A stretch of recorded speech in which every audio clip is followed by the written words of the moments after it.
इन 3 महिलाओं को तुलसी को जल भूल से भी नहीं चढ़ाना चाहिए। दोस्तों, एक बार देवी सत्यभामा भगवान श्री कृष्ण के पास आईं और उनसे विनम्रता से पूछने लगीं, हे प्रभु, आपने पहले मुझे तुलसी को जल चढ़ाने और उसके पास दीपक जलाने का महत्व बताया था, किंतु आज मैं आपसे यह जानने के उद्देश्य से आई हूं कि तुलसी को जल चढ़ाने के नियम क्या हैं, किस प्रकार की महिलाएं तुलसी को जल चढ़ा सकती हैं और कौन सी महिलाएं नहीं चढ़ा सकती।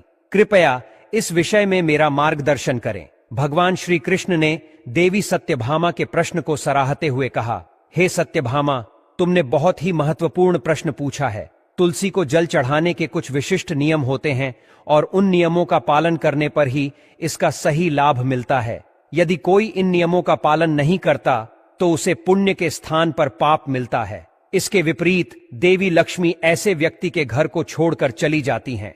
आज मैं तुम्हें 3 प्रकार की स्त्रियों के बारे में बताऊंगा जिन्हें तुलसी को जल नहीं चढ़ाना चाहिए। इन स्त्रियों द्वारा तुलसी को जल चढ़ाने से शुभ फल प्राप्त नहीं होता, बल्कि इसके विपरीत उन्हें पाप ही लगता है। किंतु हे देवी, इससे पहले कि मैं तुलसी को जल चढ़ाने के नियम बताऊं, तुम्हें सुनंदा की प्राचीन कथा सुनाता हूं। इस कथा को सुनने से 100 वर्षों तक तुलसी को जल देने का पुण्य प्राप्त होता है और जो इसे सुनता है उसके कष्ट दूर हो जाते हैं। सत्यभामा ने यह सुनकर कहा, हे स्वामी, आपके मुख से इस कथा को सुनना सौभाग्य की बात है। कृपया मुझे इस कथा का पूरा वर्णन करें, मैं इसे बड़े ध्यान से सुनूंगी। फिर भगवान श्री कृष्ण देवी सत्यभामा को सुनंदा की कहानी सुनाने लगे। उन्होंने कहा, हे सत्यभामा, एक समय की बात है। दक्षिण देश में एक बहुत ही सुंदर नगरी थी जिसमें सुदेव नाम का एक विद्वान ब्राह्मण निवास करता था। वह वेदों और शास्त्रों का ज्ञाता था और धार्मिक कर्तव्यों में निपुण था। उसी नगर के पास एक और नगर था जहां ध्यान नाम का एक अन्य विद्वान ब्राह्मण रहता था। ध्यान के पास एक सुंदर गुणवान बेटी थी जिसका नाम सुनंदा था। ध्यान ने अपनी पुत्री को बड़े लाड़ प्यार से पाला और उसे हर प्रकार की शिक्षा दी। जब सुनंदा विवाह योग्य हो गई तो ध्यान अपनी पत्नी से कहने लगे, अब समय आ गया है कि हमारी बेटी का विवाह कर दिया जाए। ध्यान की पत्नी ने कहा, हे स्वामी, मुझे एक उपयुक्त वर याद आ रहा है। वह एक विद्वान और धार्मिक ब्राह्मण है जिसका नाम सुदेव है। मैं सोचती हूं कि हमारी पुत्री का विवाह उसी के साथ करा दिया जाए। सुदेव के साथ विवाह कर सुनंदा सुखी जीवन व्यतीत करेगी। ध्यान ने भी सुदेव के बारे में बहुत सुन रखा था, तो उसने अपनी पत्नी की बात मान ली और अगले ही दिन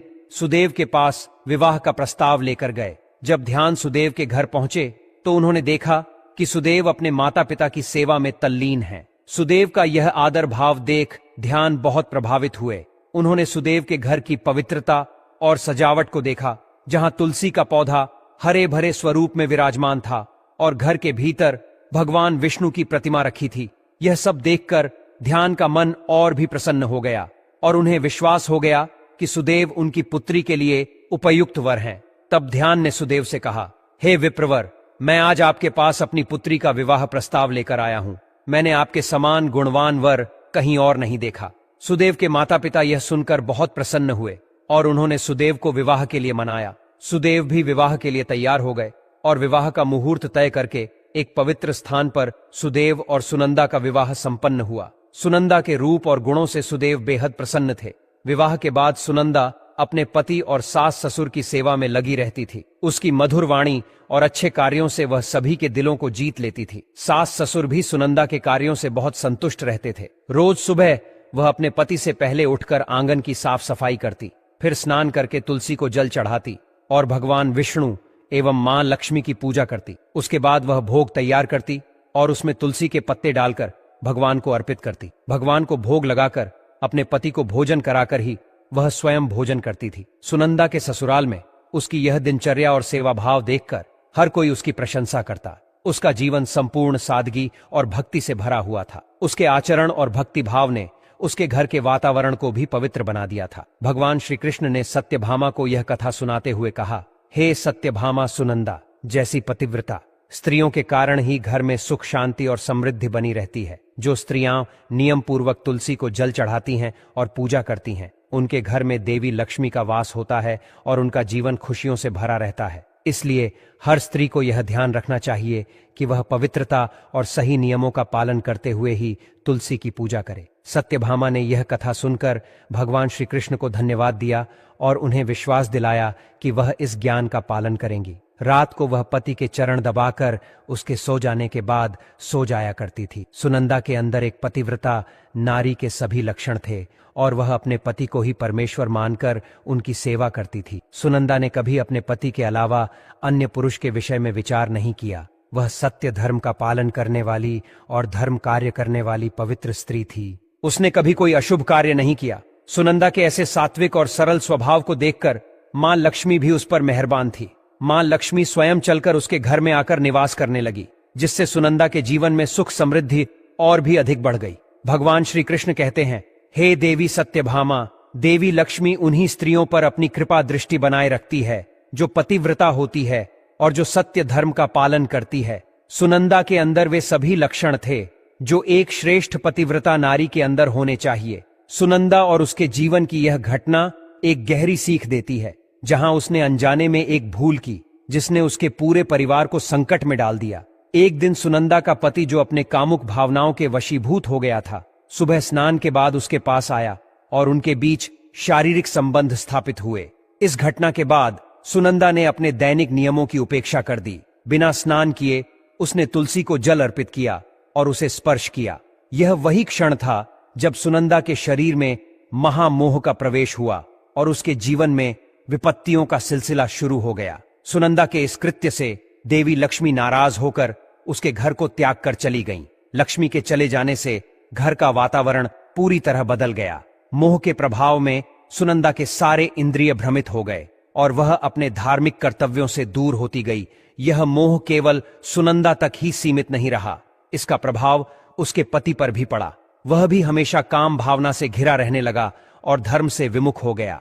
एक दिन सुनंदा के पति ने सभी मर्यादाओं का उल्लंघन किया और मासिक धर्म के दौरान उसके साथ संबंध स्थापित कर लिया। इस कृत्य से सुनंदा के शरीर में विद्यमान ब्रह्म हत्या का पाप उसके पति में स्थानांतरित हो गया। इसका परिणाम भयावह था। वह पाप सुनंदा के पति को तुरंत ही कोढ़ जैसे गंभीर रोग से पीड़ित कर गया। उसके शरीर पर जलन और छाले हो गए और वह दर्द से कराहने लगा। सुनंदा की सास जब यह सब देखती है तो वह क्रोधित होकर सुनंदा को दोषी ठहराती है। वह सुनंदा को पापिनी और कुल्लटा कहकर घर से बाहर निकाल देती है। सुनंदा, जिसने पहले ही अपने पति की इस स्थिति पर पछतावा करना शुरू कर दिया था, अब अपने जीवन में पूरी तरह अकेली हो जाती है। घबराई और टूटी हुई सुनंदा घर से निकलकर एक वन में चली जाती है। चलते चलते वह एक आश्रम तक पहुंचती है। वहां उसे कोई नहीं मिलता और वह वहीं बैठकर अपने कृत्य पर विचार करने लगती है। कुछ समय बाद आश्रम के आर्षि वहां आते हैं और सुनंदा को देखते हैं। उसकी दशा देखकर आर्षि पूछते हैं, हे पुत्री, तुम कौन हो और इस वन में इस तरह दुखी क्यों बैठी हो? सुनंदा, जो अपने अपराध और उसके परिणाम से पहले ही व्यथित थी, आर्षि को पूरी बात बताती है। वह कहती है, हे मुनिवर, मैंने मासिक धर्म के दौरान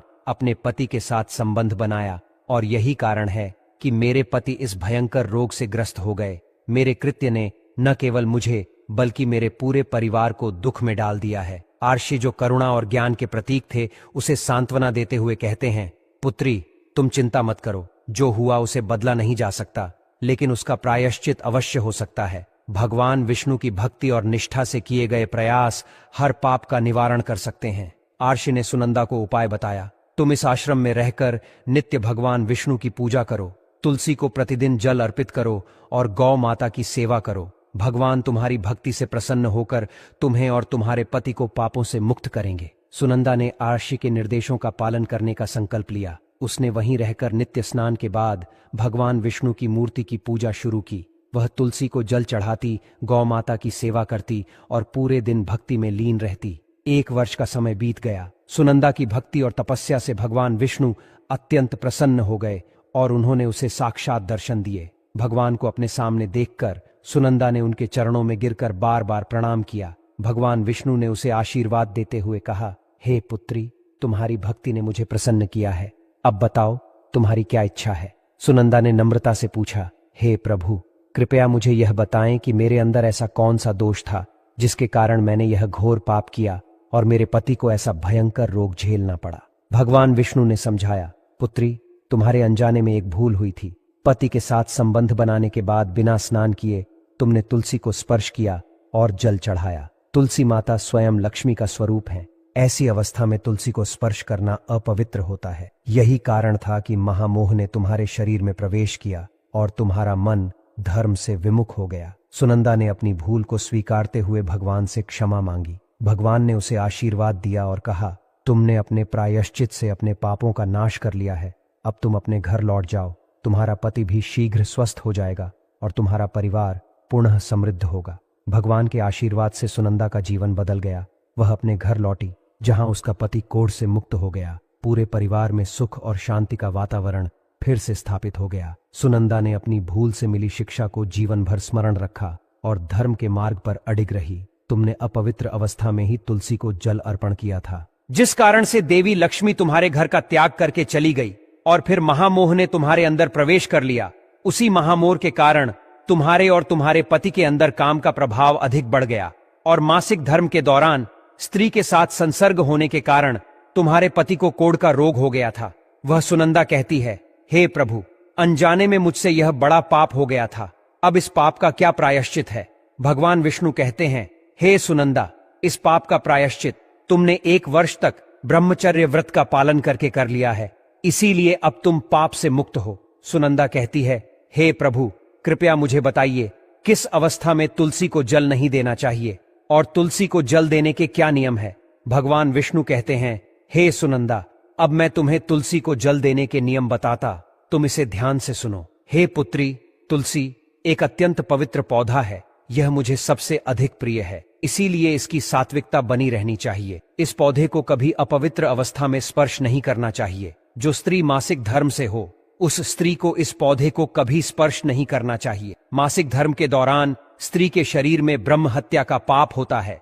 ऐसे में स्त्री को तुलसी को जल नहीं देना चाहिए। किसी भी स्त्री और पुरुष को संबंध बनाने के बाद तुलसी के पौधे को स्पर्श नहीं करना चाहिए और ना ही इसे जल देना चाहिए। संबंध बनाने पर स्त्री और पुरुष का शरीर अपवित्र हो जाता है। ऐसी अवस्था में तुलसी के पौधे को स्पर्श करने पर दोष लगता है। देवी लक्ष्मी ऐसे स्थान से चली जाती है। हे पुत्री, जो स्त्री अपने पति का त्याग करके चली गई हो, जो विवाह के पश्चात अपने पति को छोड़कर पुरुष के साथ निवास कर रही हो, ऐसी स्त्री को भी तुलसी को जल नहीं चढ़ना चाहिए। तुलसी की पूजा करने का अधिकार केवल पतिव्रता स्त्रियों को ही है। जो स्त्री असती होती है, उसे तुलसी को जल नहीं चढ़ाना चाहिए। हे सुनंदा, अब मैंने तुम्हें तुलसी को जल देने के संबंध में महत्वपूर्ण नियम बताए हैं, तुम इसे ध्यान में रखो। तब सुनंदा कहती है, हे प्रभु, मेरे पति कोढ़ के रोग से पीड़ित है, कृपा करके मेरे पति को रोग से मुक्त कीजिए। तब भगवान विष्णु कहते हैं, हे सुनंदा, तुमने इस तुलसी के वृक्ष की 1 वर्ष तक पूजा की है। यह अत्यंत पवित्र पौधा है। अब तुम इसके पत्ते ले जाकर अपने पति को खिला दो, वह रोग और पापों से मुक्त हो जाएगा। इतना कहकर भगवान विष्णु अंतर्ध्यान हो जाते हैं। यह सुनकर सुनंदा बहुत प्रसन्न हो जाती है और भगवान विष्णु को बारंबार प्रणाम करके धन्यवाद देती है। फिर सुनंदा उस तुलसी के पौधे के कुछ पत्ते तोड़कर घर पर जाती है और अपने कोढ़ी पति को खिला देती है। तुलसी के पत्ते खाते ही उसका पति एकदम से स्वस्थ हो जाता है और सुनंदा को गले से लगा लेता है। सुनंदा की सांस भी जब यह चमत्कार देखती है तो बड़ी प्रसन्न हो जाती है और फिर वे सभी प्रसन्नता से रहने लगते हैं। भगवान श्री कृष्ण कहते हैं, हे सत्यभामा, इसीलिए इन अवस्थाओं में स्त्रियों को तुलसी को जल नहीं चढ़ा चाहिए और ना ही तुलसी को स्पर्श करना चाहिए, अन्यथा इसके अशुभ परिणाम भोगने पड़ते हैं, जैसा सुनंदा के साथ हुआ था। दोस्तों, अब जानते हैं तुलसी के पौधे से जुड़े महत्वपूर्ण नियम। शास्त्रों के अनुसार सोमवार, बुधवार और रविवार का दिन तुलसी का पौधा लगाने के लिए बहुत शुभ होता है। ग्रहण काल के दौरान तुलसी का पौधा लगाना या उसे छूना बिल्कुल उचित नहीं माना जाता है। इस समय तुलसी अपवित्र मानी जाती है और इसे छूने से नकारात्मक प्रभाव हो सकते हैं। तुलसी का पौधा मिट्टी के गमले में लगाना सबसे उत्तम होता है और इसे घर के मुख्य द्वार के सामने सुंदर गमले में रखना चाहिए। तुलसी का गमला हमेशा जमीन पर या किसी ऊंची जगह पर रखा जाना चाहिए, लेकिन इसे कभी लटकाकर नहीं रखना चाहिए। इसके लिए अच्छी और शुद्ध मिट्टी का उपयोग करना चाहिए। अशुभ स्थानों जैसे शमशान नाली या शौचालय से ली गई मिट्टी का उपयोग तुलसी के गमले में नहीं करना चाहिए। तुलसी के पौधे को जमीन में लगाने की बजाय गमले में लगाना बेहतर होता है, क्योंकि जमीन में लगाने पर इसका आकार बहुत बड़ा हो सकता है। इससे पूजा करने में कठिनाई होती है और कई बार लोग इसकी टहनियां तोड़ने लगते हैं। साथ ही जमीन में लगे तुलसी के पौधे को पशु नुकसान पहुंचा सकते हैं। तुलसी का पौधा लगाने के लिए उत्तर उत्तर पूर्व और पूर्व दिशा को सबसे शुभ माना गया है। विशेष रूप से उत्तर पूर्व दिशा में तुलसी लगाने से घर का वातावरण सकारात्मक बनता है और परिवार पर शुभ प्रभाव पड़ता है। तुलसी का पौधा आग्नेय कोण यानी दक्षिण पूर्व दिशा में नहीं लगाना चाहिए, क्योंकि इस दिशा में यह जल्दी सूख सकता है। तुलसी को कभी भी अंधकार में नहीं रखना चाहिए और शाम के समय इसके पास दीपक जलाना शुभ होता है। इसके अलावा तुलसी को चुनरी और हरे रंग की चूड़ियां बांधना चाहिए।